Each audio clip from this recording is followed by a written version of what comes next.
आज हम बात करेंगे 17 मई 2020 से संबंधित करंट अफेयर्स की। शुरू करने से पहले दो प्रेरक लाइन।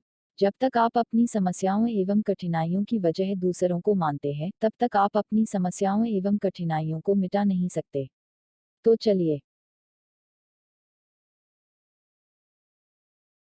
शुरू करने से पहले please subscribe our channel and press the bell icon. हाल ही में भारत सरकार ने डिफेंस सेक्टर में एफडीआई यानी फॉरेन डायरेक्ट इन्वेस्टमेंट 49% से बढ़ाकर कितने प्रतिशत किया है?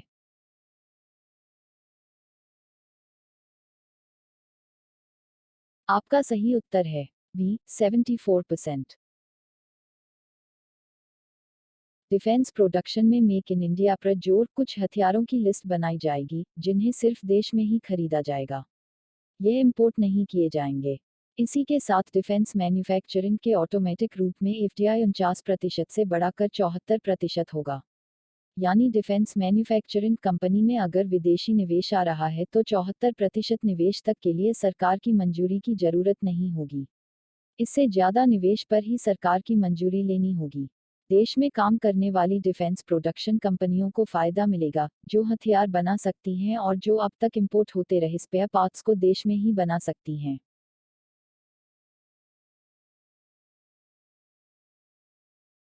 हाल ही में किस सेक्टर में सरकार ने अपना एकाधिकार खत्म किया है?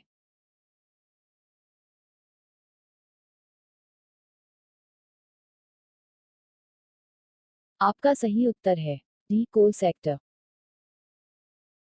कोयला सेक्टर में अब सरकार कमर्शियल माइनिंग की इजाजत देगी। इससे कंपटीशन बढ़ेगी, पारदर्शिता आएगी। कोई भी कोल ब्लॉक के लिए बोली लगा सकेगा और बाद में कोयला ओपन मार्केट में बेच सकेगा। 50 कोल ब्लॉक निजी क्षेत्र को मिलेंगे, रेवेन्यू सरकार से साझा करना होगा। सरकार की मोनोपोली खत्म होगी। कोयले की खदानों से मीथेन निकालने की भी नीलामी होगी। 50,000 करोड़ रुपए इसके इंफ्रास्ट्रक्चर डेवलपमेंट पर खर्च होंगे। हाल ही में भारत सरकार ने मछली पालन को बढ़ावा देने के लिए कितने करोड़ रुपए आवंटित किए हैं?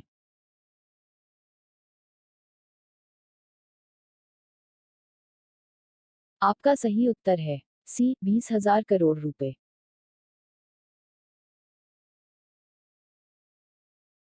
प्रधानमंत्री मत्स्य संपदा योजना के जरिए 20,000 करोड़ रुपए की मदद मिलेगी। इसमें 11,000 करोड़ रुपए मछली पालन और 9,000 करोड़ रुपए बुनियादी सुविधाएं मजबूत करने के लिए मिलेंगे। यह योजना मछुआरों के लिए है ताकि उन्हें मछली पालन में मदद मिल सके। द्वीप वाले राज्यों, हिमालयी राज्यों, पूर्वोत्तर और मछली पालन में आगे रहने वाले जिलों को यह मदद मिलेगी। मंडियों, हार्बर और कोल्ड चेन जैसी बुनियादी सुविधाओं पर पैसा खर्च होगा। 17 मई को विश्व भर में कौन सा दिवस मनाया जाता है?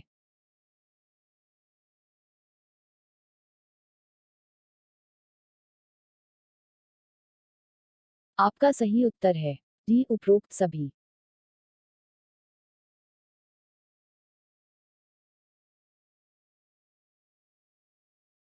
विश्व दूरसंचार और सूचना समाज दिवस अर्थात world telecommunication and information society day प्रत्येक वर्ष 17 मई को मनाया जाता है। विश्व दूरसंचार दिवस 17 मई 1865 को अंतर्राष्ट्रीय दूरसंचार संघ की स्थापना की स्मृति में मनाया जाता है।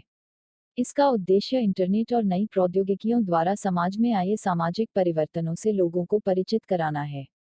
17 मई को विश्व उच्च रक्तचाप दिवस भी मनाया जाता है। दुनिया भर में अंतर्राष्ट्रीय प्रकाश दिवस कब मनाया जाता है?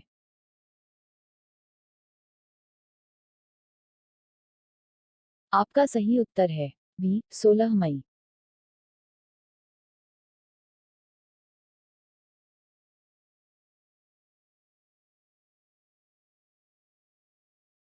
हर साल 16 मई को दुनिया भर में अंतर्राष्ट्रीय प्रकाश दिवस मनाया जाता है। 1960 में भौतिक विज्ञानी और इंजीनियर थियोडोर मेमन द्वारा लेजर का पहला सफल संचालन किए जाने के रूप में यह दिवस मनाया जाता है। इसका उद्देश्य प्रकाश विज्ञान की उपलब्धियों एवं अनुप्रयोगों को बताना एवं उनकी उपयोगिता के महत्व के बारे में वैश्विक जागरूकता को बढ़ाना है।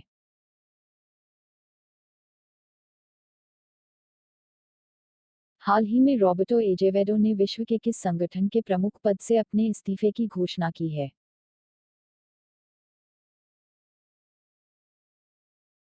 आपका सही उत्तर है डी, विश्व व्यापार संगठन WTO।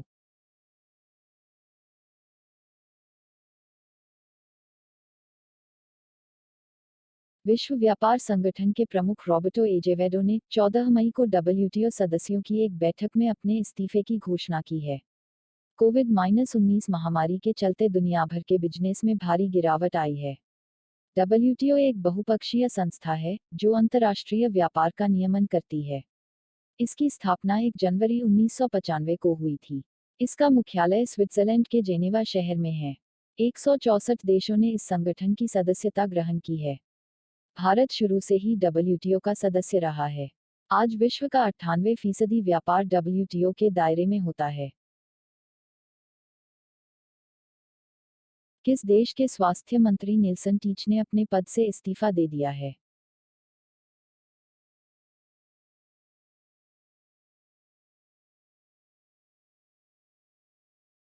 आपका सही उत्तर है डी, ब्राजील।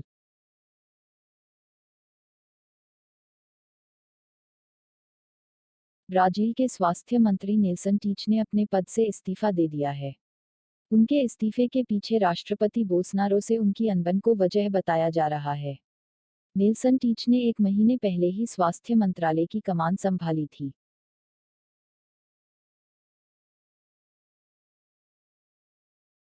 विश्व आर्थिक मंच ने ग्लोबल एनर्जी ट्रांजिशन इंडेक्स में भारत को कौन से स्थान पर रखा है?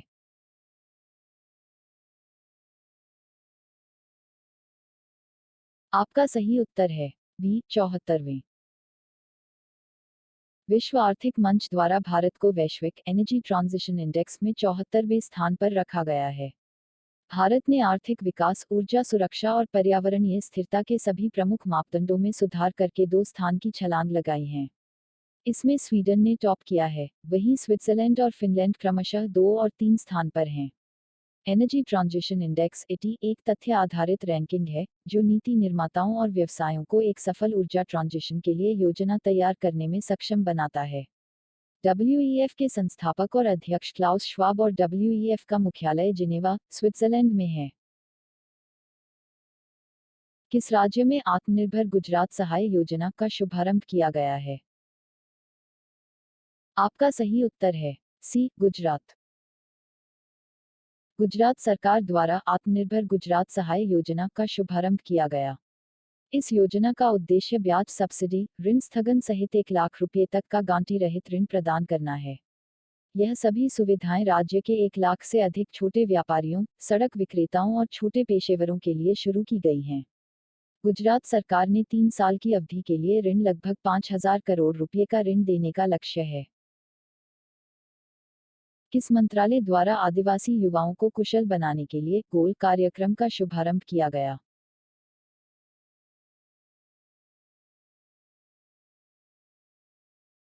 आपका सही उत्तर है सी, जनजातीय कार्य मंत्रालय।